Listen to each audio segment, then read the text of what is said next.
Assalamualaikum warahmatullahi wabarakatuh. Di sini saya perwakilan dari kelompok 5 akan mempresentasikan mengenai penjualan angsuran. Nah, yang pertama kita akan membahas mengenai pengertian penjualan angsuran. Nah, penjualan angsuran sendiri merupakan penjualan yang dilakukan secara bertahap. Nah, biasanya karena dilakukan secara bertahap, maka dibutuhkan ikat janji atau akad sebagai bentuk kesepakatan antara kedua belah pihak. Nah, biar kita percaya sebagai tali, biasanya terdapat uang muka atau down paymentnya di depan seperti itu. Nah, tahap pembayarannya dapat dilakukan dalam 2 tahap. Yang pertama, pembayaran sebagian saat barang diserahkan pada pembeli. Nah, ini bisa menerapkan yang namanya down payment. Jadi ketika barang diserahkan kepada pembeli, kita meminta nih DP yang harus diberikan kepada kita sebagai ikat janji ataupun sebagai tali kepercayaan antara satu dengan dua belah pihak tersebut. Nah, yang kedua ada angsuran atau pembayaran beberapa kali dengan pembebanan bunga di dalamnya. Biasanya dikarenakan beberapa kali terjadi pembayaran dan jangka waktunya cukup panjang. Nah, tak jarang ya ada yang lebih dari 1 periode akuntansi. Untuk itu perlu dilakukan pembebanan bunga agar yang dinamakan resiko piutang tak tertagih itu kecil seperti itu. Jadi untuk harga pokok yang miliknya si penjual atau kreditur itu bisa tertutup sebelum sebelum masa periode angsuran itu habis itu. Jadi biar resikonya itu memperkecil resiko tidak kembalinya uang si kreditur ataupun pemberi pinjaman tersebut. Nah, selanjutnya di sini ada bentuk-bentuk penjualan angsuran. Yang pertama yaitu perjanjian penjualan bersyarat. Perjanjian penjualan bersyarat ini contohnya seperti ketika kita membeli barang secara angsuran, biasanya ada akad di depannya. Misalkan nanti bisa diangsur ya Mbak berapa kali seperti itu. Kemudian untuk pembebanan bunganya sekian ya Mbak.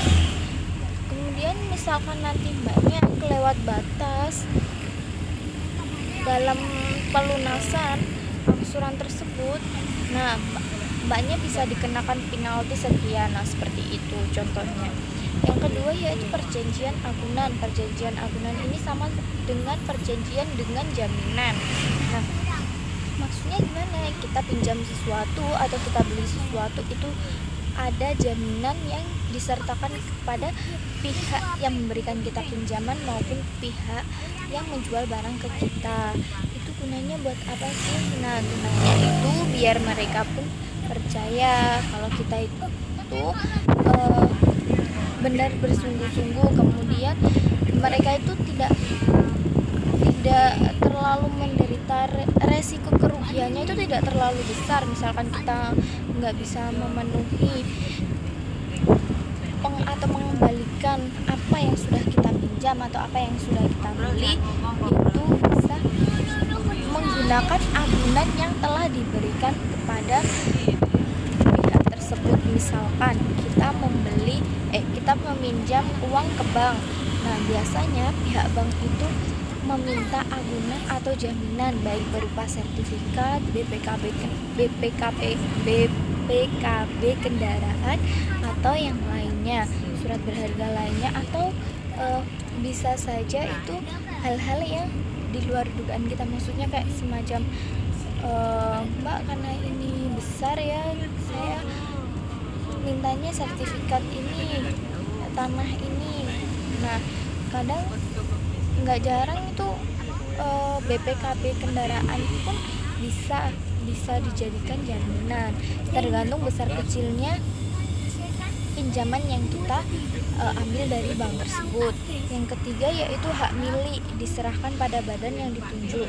Misalkan kita mau beli rumah, nih uang kita belum mencukupi, kita pinjam ke bank. Nah, sertifikat atas rumah tersebut itu ditahan oleh bank. Seperti itu. Jadi kepemilikannya belum sampai ke kita, tapi masih di bank tersebut. Terus yang keempat ada lease purchase atau sewa beli. Biasanya kita menyewa dalam jangka waktu, misalkan satu periode akuntansi. Nah, setelah satu periode akuntansi itu penuh, barang tersebut milik kita, benar-benar milik kita. Jadi yang awal mulanya kita akad untuk menyewa, membeli, tapi masih dalam hak sewa, paham nggak maksudnya? Jadi barang tersebut itu belum punya kita sebelum itu lunas, barang itu bukan milik kita, seperti itu. Nah, selanjutnya ada hal-hal yang perlu diperhatikan guna mencegah kerugian penjualan angsuran. Yang pertama ada down payment tadi atau DP. Nah, besarnya pembayaran itu harus kita estimasi.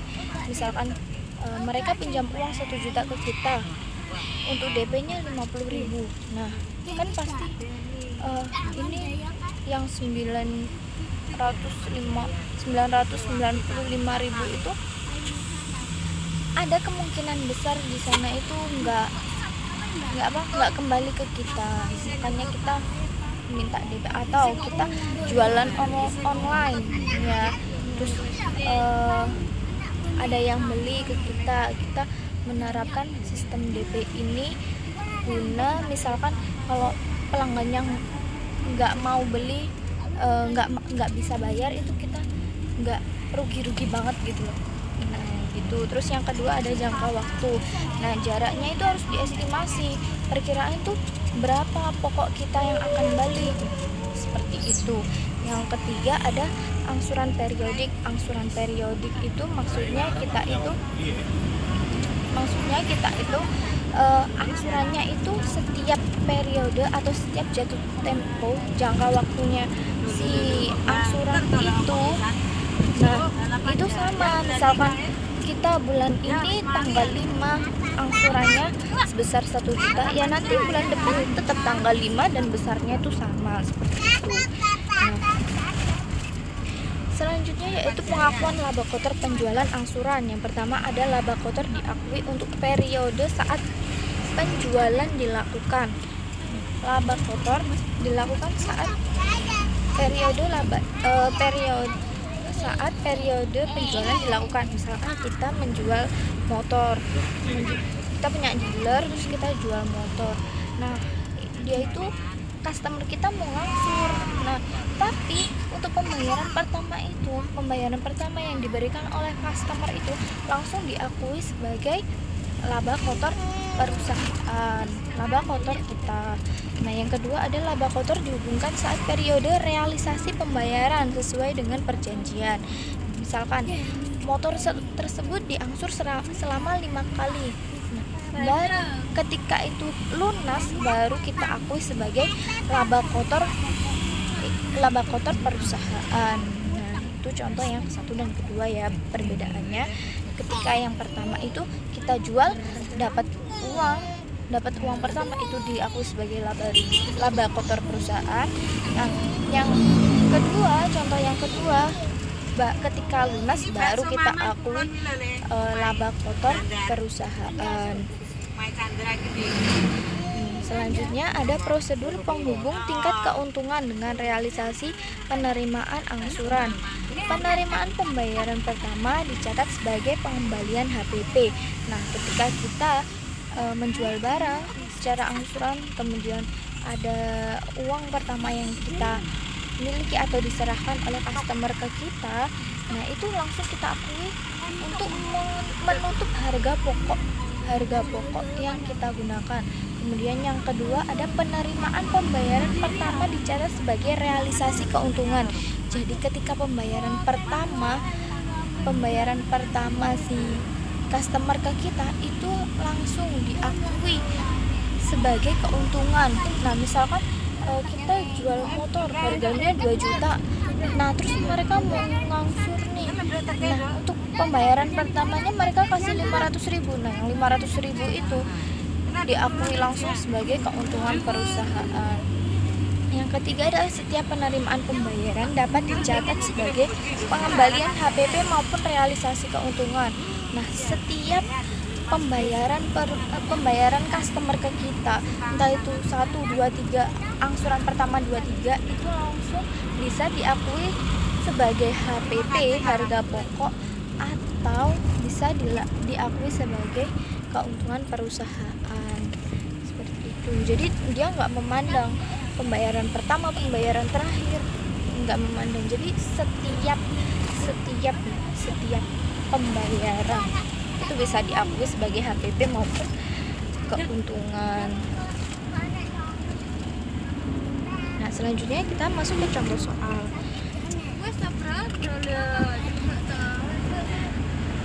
PT Sentana suatu perusahaan yang menyediakan barang tidak bergerak dengan harga jual. Salah satu produknya dibeli oleh Tuan Hartono sebesar 2.500.000 dan HPP rumahnya itu 1.500.000. Ketentuan pembayaran seperti pembayaran pertamanya itu 500.000, hipotek rumah dari Tuan Hartono itu ada 2 juta. Akte hipotek sudah ditandatangani 1 September 1980, dibayar dalam jangka waktu 5 tahun dengan pembayaran setengah tahun sebesar 200.000. Bunga hipoteknya sebesar 12% per tahun. Komisi dan biaya lain guna menyelesaikan sewa hipotek sebesar 50.000 telah dibayar oleh PT Sentana. Bunga hipotek dilakukan pembayaran bunga hipotek dilakukan tahun 1981. Nah, untuk penjurnalannya bisa dilihat di bukunya Hadori Yunus halaman 113. Teman-teman bisa mempelajarinya dari sini. Sebenarnya itu hampir sama antara keduanya, cuma akun yang diakuinya berbeda. Seperti yang nomor 1 itu, dia itu yang laba diakui periode penjualan menggunakan laba penjualan, sedangkan laba yang diakui secara proporsional menggunakan laba kotor yang belum terrealisasi. Mengapanya seperti itu? Oke, next. Slide selanjutnya ya, itu ada informasi tambahan. Apabila Tuan Hartono tidak dapat memenuhi kewajiban tanggal 1 Maret 1982, maka PT Sentana akan menarik hipotek sebesar 1.600.000. Jumlah pembayaran yang telah dibayar Tuan Hartono sebesar 900.000. Penilaian kembali rumah tersebut tanggal 1 Maret sebesar 1.200.000. Nah, penjurnalannya seperti ini. Ini juga teman-teman bisa lihat di bukunya Hadori Yunus. Nah, yang bawah itu perlu diingat bahwa bunga hipotek perlu diterima pada akhir periode 1981 sebesar 64.000. Nah, harus dicatat sebagai kerugian karena di tahun 1982 tidak ada penerimaan sama sekali. Next. Nah, penjualan angsuran untuk barang bergerak memiliki perbedaan tersendiri dari penjualan aset tak bergerak. Salah satunya yaitu penjualan reguler dengan angsuran, sehingga laba kotor diakui sebagai hasil penerimaan pembayaran piutang dari penjualan angsuran. Next, sini ada contoh PT Karya Bakti menjual barang dagangannya sebagian atas dasar kontrak penjualan angsuran untuk masa kurang lebih 3 tahun. Di samping penjualan secara kredit sejak beberapa tahun terakhir, berikut neraca PT Karya Bakti per 31 Desember. Nah, ini untuk neracanya seperti ini. Di situ juga ada keterangannya. Perusahaan memperhitungkan tingkat laba kotor masing-masing 30% untuk tahun 1980 dan 25% untuk 1979. dari harga jual, sehingga pencatatan yang dilakukan PT Karya Bakti di tahun 1981 adalah seperti ini. Saya seperti ini bisa dilihat, bisa juga dibaca di buku Hadori Yunus. Next, masuk ke alternatif prosedur perhitungan realisasi laba penjualan angsuran. Ini akan dilanjutkan oleh teman saya. Sekian presentasi dari saya, akan dilanjutkan teman saya untuk slide berikutnya penjelasannya.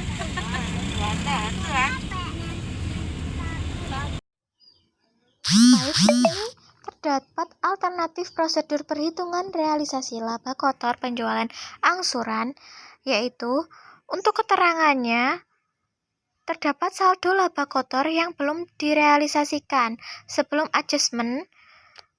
Laba kotor yang belum direalisasikan pada periode 19 untuk penjualan angsuran tahun 1981 sebesar 210.000, untuk penjualan angsuran tahun 1980 yaitu sebesar 90.000, untuk penjualan angsuran tahun 1979 sebesar 220.000. Untuk penjualan angsuran pada tahun 1981 yaitu 35% dikalikan dengan saldo yang belum dibayarkan sebesar 300.000, yaitu hasilnya pada tahun 1981 sebesar 105.000. Untuk penjualan angsuran pada tahun 1980 yaitu 30% dikalikan dengan 100.000 menghasilkan penjualan angsuran tahunan pada tahun 1980 sebesar 30.000. Untuk penjualan angsuran 1979 yaitu 25% dikalikan dengan 20.000. Lalu untuk hasil penjualan angsuran pada tahun 1979 sebesar 5.000.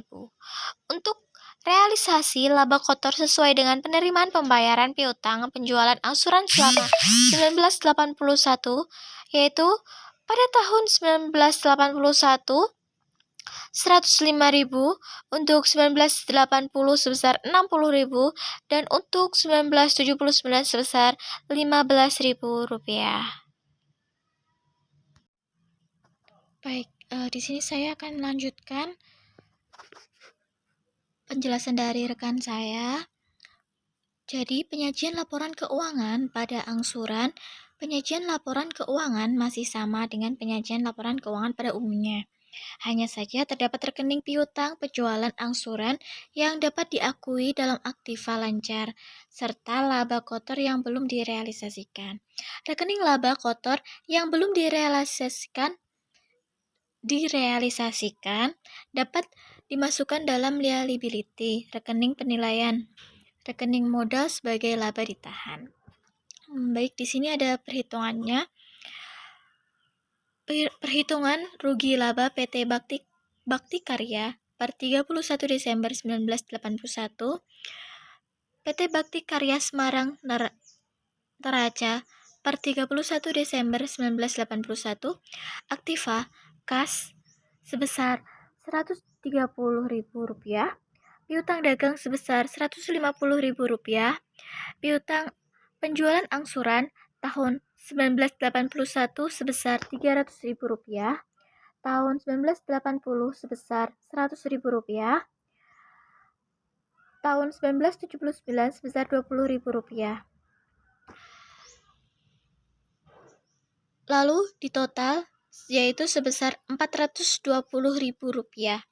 Persediaan barang dagang sebesar Rp1.210.000. Untuk aktiva tetap lainnya yaitu sebesar Rp1.175.000. Untuk akumulasi penyesuaiannya yaitu sebesar Rp475.000. lalu dikurangi dengan Rp700.000, jumlah aktifanya sebesar Rp2.610.000. Untuk pasifanya, yaitu hutang dagang sebesar Rp600.000, wesel bayarnya sebesar Rp100.000, taksiran hutang PPPS yaitu Rp26.000. Untuk laba kotor yang belum direalisasikan yaitu pada tahun 1981 sebesar Rp105.000. Untuk tahun B atau tahun 1980 yaitu Rp30.000. Untuk tahun 1979 yaitu Rp5.000. Untuk modal sahamnya sendiri sebesar Rp1.500.000. Lalu untuk laba ditahannya sebesar Rp244.000. Untuk jumlah pasifanya yaitu Rp2.610.000.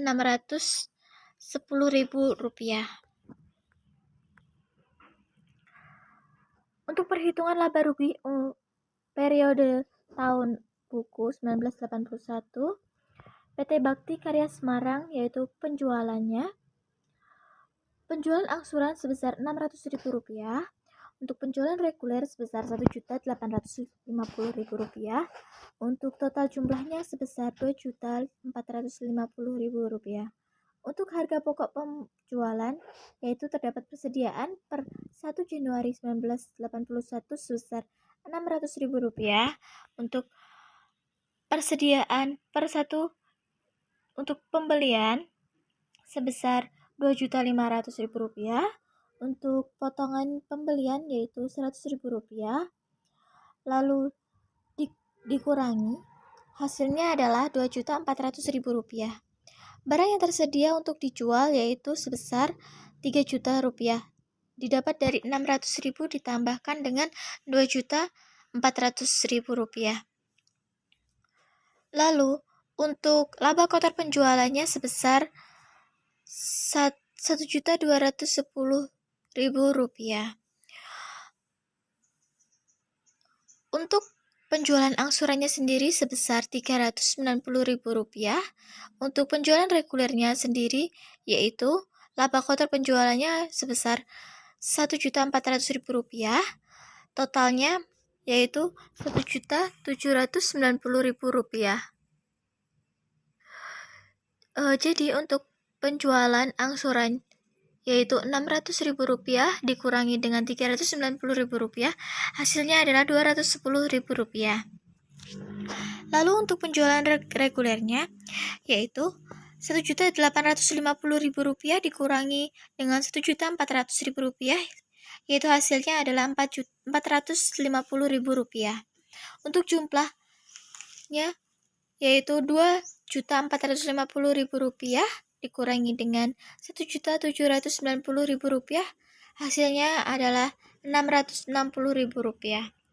Untuk laba yang dikurangi adalah laba kotor penjualan angsuran tahun 1981 sebesar, untuk penjualan angsurannya yaitu 210 dikurangi dengan 105. Untuk yaitu hasilnya untuk penjualan regulernya 450 dikurangi 0. Untuk jumlahnya yaitu Rp660.000 dikurangi dengan laba kotor penjualan angsuran totalnya yaitu Rp105.000. Laba kotor yang direalisasikan untuk penjualan tahun 1981 sebesar penjualan angsurannya Rp105.000, penjualan regulernya Rp450.000, untuk jumlahnya yaitu Rp555.000. Tahun 1980 dan tahun 1979 yaitu sebesar Rp75.000. Jumlah realisasi laba kotor tahun 1981 sebesar Rp500.000. Lalu untuk macam-macam biaya usaha ditambah dengan penyusutan sebesar Rp130.000. Lalu untuk laba perseroan 26%-nya adalah Rp26.000, dikurangi hasilnya adalah laba bersih yaitu Rp104.000. Untuk PT Karya Bakti Semarang, lampirannya yaitu perhitungan laba rugi untuk periode tahun buku 1981, realisasi laba kotor penjualan angsuransi, yaitu tingkat laba kotor untuk penjualan angsuransi 1981, yaitu laba kotor dibagi hasil penjualan dikali 100%, yaitu Rp210.000 dibagi Rp600.000 dikali 100%, hasilnya adalah 35%. Untuk laba yang belum direalisasikan untuk penjualan angsuran tahun 1981, yaitu piutang penjualan angsuran sebesar Rp600.000, menerima pembayaran dalam tahun 1981 sebesar Rp300.000, saldo per 31 Desember 1981 sebesar Rp300.000. Untuk laba kotor yang belum direalisasikan adalah Rp105.000. Untuk laba kotor 1981, penerimaan pembayaran piutang penjualan asuransi, persenan laba kotor penjualan asuransi pada tahun 1981 sebesar Rp300.000. Lalu untuk persenannya sendiri terdapat 35%. Pada akhirnya, laba kotor yang direalisasikan sebesar Rp105.000. Untuk tahun 1980, yaitu untuk penerimaan pembayaran piutang penjualan angsuran sebesar Rp200.000. Untuk persenan laba kotor penjualan angsuran sebesar 30%. Hasilnya laba kotor yang direalisasikan yaitu Rp600.000. Pada tahun 1979, penerimaan pembayaran piutang penjualan angsuran sebesar Rp60.000. Untuk persenan laba kotor penjualan asuransinya sebesar 25%, laba kotor yang direalisasikan yaitu Rp15.000. Untuk masalah pertukaran dalam penjualan angsuransi. Pertukaran ini terjadi saat barang-barang yang diserahkan penjual tidak sesuai perjanjian angsuran. Penerimaan atas barang-barang tersebut harus dicatat sebesar harga penilaian atau cost estimate. Sedangkan jumlah harga diterima menurut akad perjanjian diakui sebagai harga pertukaran. Selisih estimasi harga dapat dengan harga pertukaran dicatat dalam rekening cadangan perbedaan harga pertukaran. Contohnya, seorang pedagang mobil memiliki sebuah mobil baru dengan harga pokok sebesar Rp1.000.000, dijual kepada seorang pembeli dengan perjanjian penjualan angsuran seharga Rp1.500.000. Sebagai pembayaran pertama, pembeli menyerahkan mobil bekas dengan setuju dihargai Rp400.000. Diperkirakan biaya yang diperlukan untuk memperbaiki mobil bekas sebesar Rp50.000. Sedangkan harga penjualan normal setelah diperbaiki sebesar Rp375.000. Pandangan mobil tersebut mengharapkan laba normal sebesar 25% dari penjualan mobil bekas. Sehingga perhitungannya adalah harga pertukaran mobil bekas sebesar Rp400.000. Untuk harga penilaian terhadap mobil bekas, harga jual sesudah diperbaiki yaitu Rp375.000 dikurangi dengan ongkos perbaikan yaitu sebesar Rp50.000. Laba normal yang diharapkan dalam penjualan sebesar Rp93.750. Kembali mobil bekas yaitu Rp143.750.000. Jadi dikurangi untuk Rp375.000 dikurangi dengan Rp143.750. Hasilnya adalah Rp231.250.000. Perbandingan harga pertukaran yaitu Rp168.750.000. Untuk persediaan barang untuk jurnalnya yaitu persediaan barang dagang mobil bekas, yaitu sebesar Rp231.250.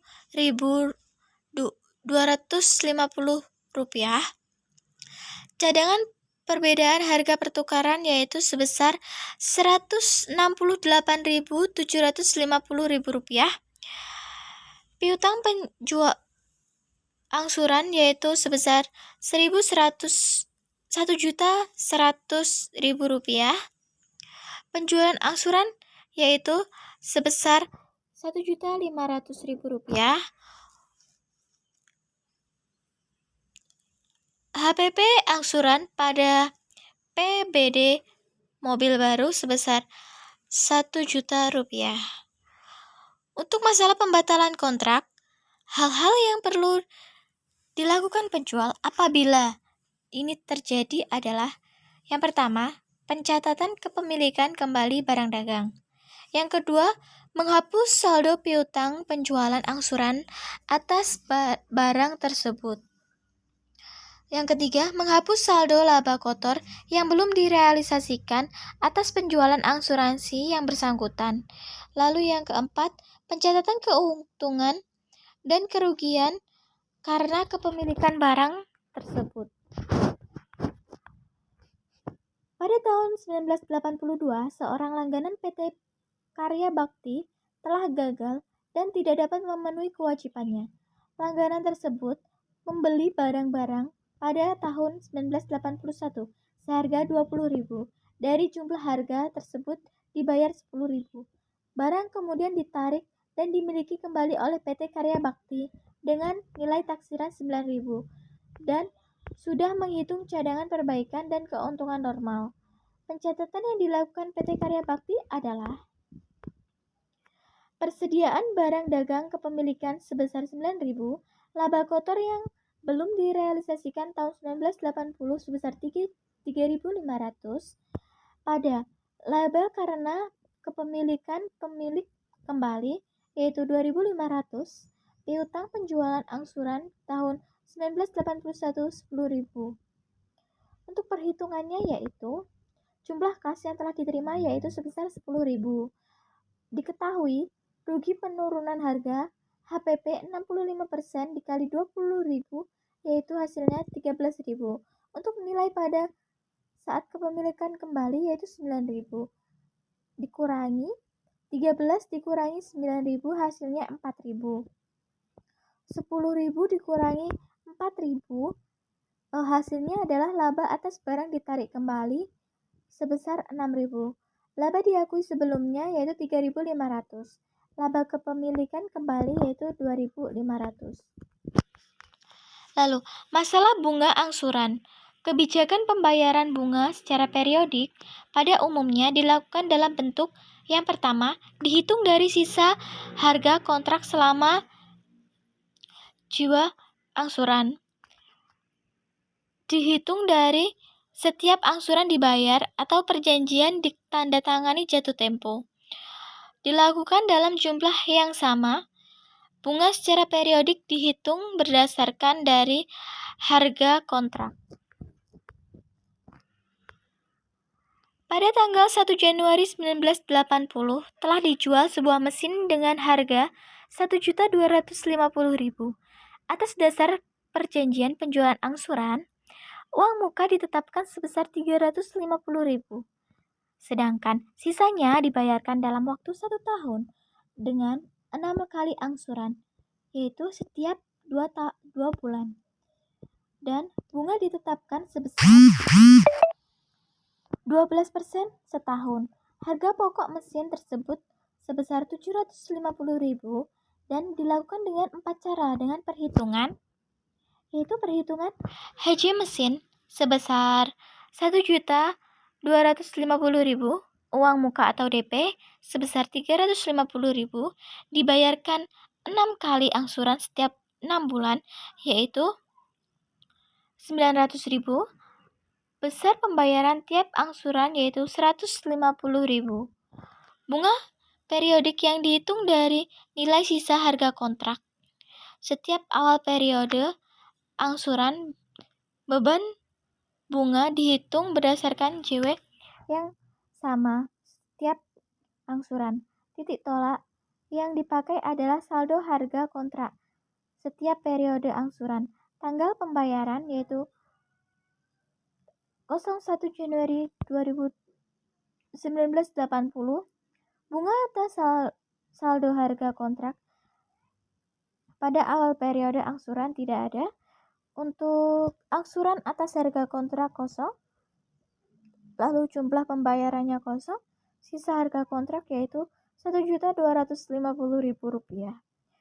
1 Januari 1980. Untuk bunga atas saldo harga kontrak pada awal periode angsuran kosong. Untuk angsuran atas harga kontrak yaitu Rp350.000. Jumlah pembayaran adalah Rp350.000. Sisa harga kontrak yaitu Rp900.000. Pada tanggal pembayaran 01 Maret 1980, untuk bunga atas saldo bunga harga kontrak pada awal periode angsuran sebesar Rp18.000. Untuk angsuran atas harga kontrak sebesar Rp150.000. Untuk jumlah pembayarannya yaitu Rp168.000. Lalu sisa harga kontraknya sebesar Rp750.000. Untuk 1 Mei 1980 yaitu sebesar Rp15.000. Angsuran atas harga kontraknya yaitu Rp150.000. Jumlah pembayarannya sebesar Rp165.000. Sisa harga kontrak yaitu Rp600.000. Untuk 1 Juli sebesar Rp12.000. Angsurannya Rp150.000. Untuk jumlah pembayarannya sebesar Rp162.000. Untuk sisa kontraknya sendiri masih Rp450.000 dan seterusnya. Lalu untuk jumlahnya yaitu untuk seluruh bunga atas saldo harga kontrak pada awal periode angsuran yaitu sebesar Rp63.000. Untuk angsuran atas harga kontrak sebesar Rp1.250.000. Untuk jumlah pembayaran sebesar Rp1.313.000. Untuk sisa harga kontraknya sama dengan kosong.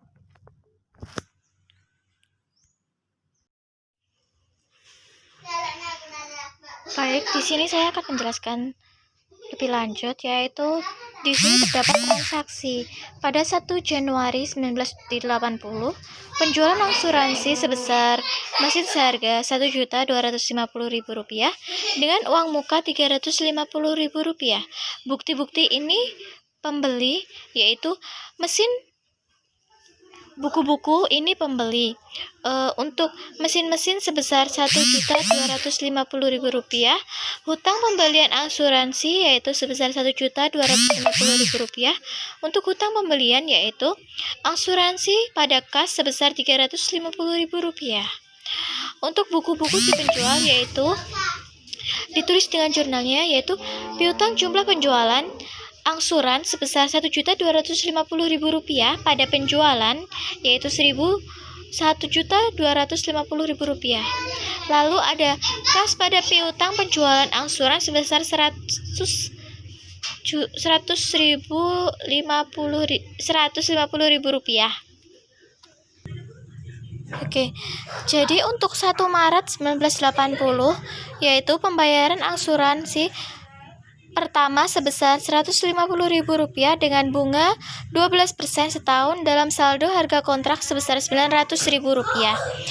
Lalu untuk hutang pembelian yaitu terdapat jurnal angsuran sebesar Rp120.000, biaya bunga sebesar Rp18.000 pada kas Rp168.000. Lalu untuk buku penjual yaitu kas pada piutang penjualan. Untuk kasnya sendiri 168. Lalu untuk piutang penjualnya adalah Rp150.000. Untuk pendapatan bunganya yaitu Rp18.000. Pada 1 Mei 1980 yaitu pembayaran angsuran kedua sebesar Rp150.000 dengan bunga 12% setahun dengan saldo harga kontrak sebesar Rp750.000, yaitu untuk hutang pembelinya angsurannya sebesar Rp150.000, untuk kasnya yaitu Rp168.000. Lalu untuk buku si penjual yaitu kas pada piutang penjual angsuran dan juga pendapatan bunga. Untuk kasnya sendiri Rp165.000, lalu untuk piutang penjualan Rp150.000, untuk pendapatan bunga sebesar Rp15.000. Lalu untuk bunga diperhitungkan di setiap angsuran harus dibayarkan atas dasar JW angsuran bersangkutan. Bunga diperhitungkan dari besar angsuran yang dimiliki jumlah tetap, sedangkan JW dihitung dari permulaan ditandatangani hingga saat pembayaran angsuran. Sama seperti yang saya jelaskan sebelumnya, yaitu di sini terdapat tanggal pembayaran, bunga, tanggal transaksi, angsuran atas harga kontrak, lalu juga ada jumlah pembayaran dan sisa kontrak. Hampir sama. Lalu di sini hanya ada perhitungannya 12% dikalikan 2/12 dikalikan 150, hasilnya adalah 3.000.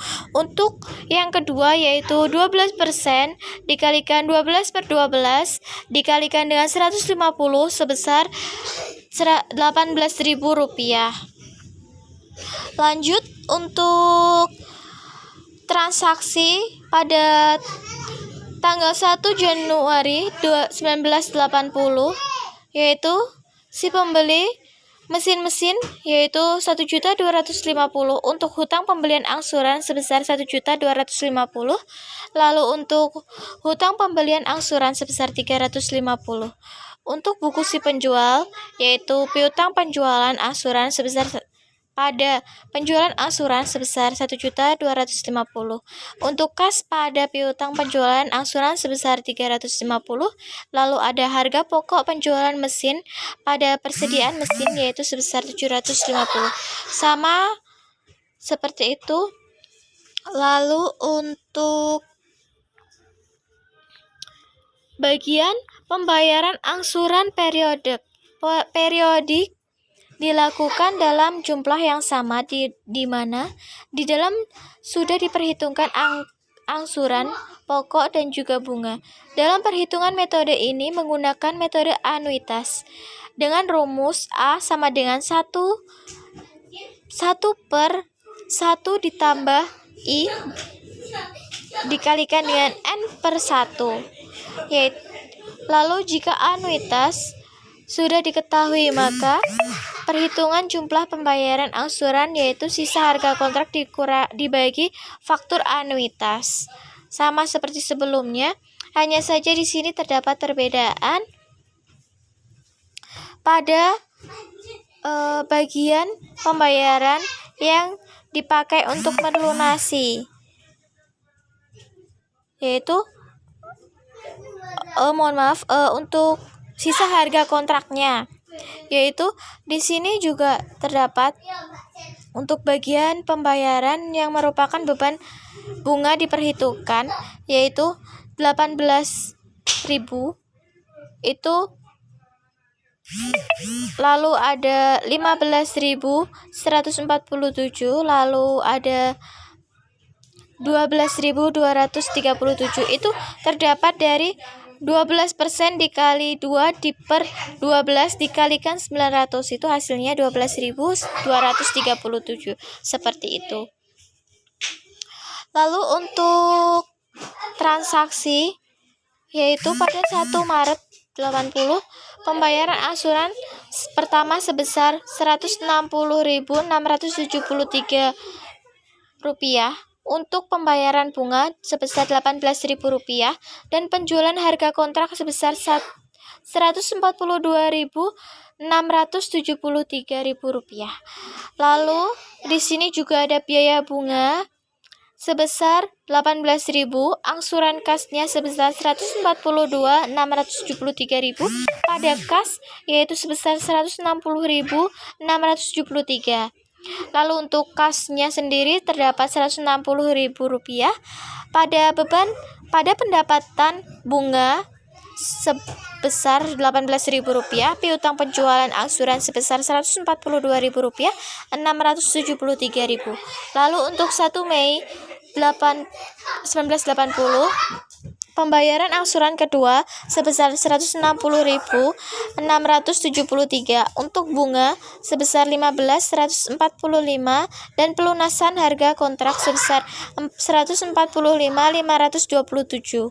Lalu untuk buku-buku si pembeli yaitu biaya bunga sebesar Rp15.146.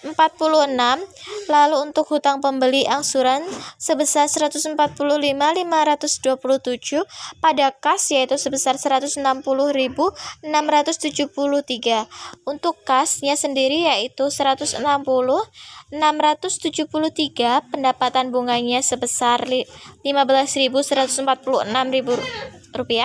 Lalu untuk piutang penjualan angsuran sebesar Rp145.527.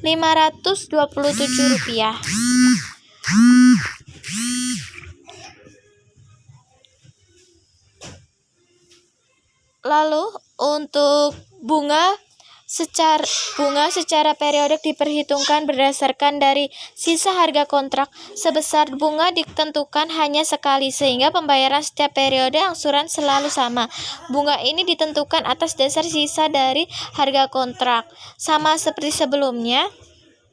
Hanya saja di sini akan dijelaskan sebesar 12% dikalikan 2/12 dikalikan dengan Rp900.000, hasilnya adalah Rp18.000. Oke, baik. Terima kasih untuk partisipasinya. Selamat menikmati penjelasan dari kami. See you next time. Mohon maaf apabila ada salah kata maupun perbuatan kami. Salam dari kelompok kami. Saya Lisa Antirani Susanto dan juga teman saya ada Syifa Nur Fauzia dan juga Alia Ayu Anissa Eka Putri, dan sebenarnya ada salah satu teman kami yaitu Ikrimah Ainal Halbi. Sebelumnya mohon maaf apabila tidak dapat menjelaskan ataupun tidak dapat hadir dikarenakan teman kami sedang mengalami sakit. Jadi mohon doanya untuk teman-teman agar rekan kami bisa segera sembuh. Wassalamualaikum warahmatullahi wabarakatuh.